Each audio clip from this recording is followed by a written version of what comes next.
Amb la música en directe a càrrec de la Cobla Els Lluïsos, com fa 50 anys, dansaires de totes les èpoques de l'Esbar Sant Genís de Taradell van tornar a ballar dissabte.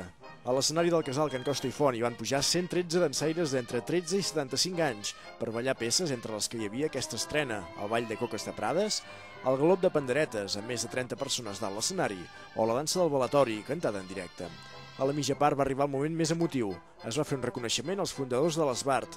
Només 3 d'ells, Josep Generó, Vicenç Orriols i Joan Presseguer, van poder recollir el guardó. Orriols recordava la seva entrada a l'entitat. Per mediació de mossèn Genís. Jo era de Manresa, mossèn Genís havia estat a Manresa, sabia que jo estava a l'Esbart manresà.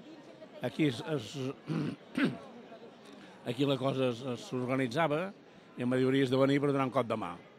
Vaig venir em vaig venir només per donar un cop de mà, però després el cop de mà va ser una mica llarg i potser des del 57, que es devia començar la cosa, fins al 63 o 64, em van tenir aquí, doncs mira, ensenyar el que jo bonament vaig poder. La celebració ha servit perquè molts dels exdansaires es tornessin a posar les espardenyes de 7 vetes i retrobar-se amb vells companys. Alguns van venir expressament de Barcelona, València o Palma per tornar a ballar, ja que l'ocasió s'ho valia. Els actes de commemoració del 50è aniversari de l'Esbart van continuar diumenge amb un esmorzar, ball de bastons i el dinar de germanor.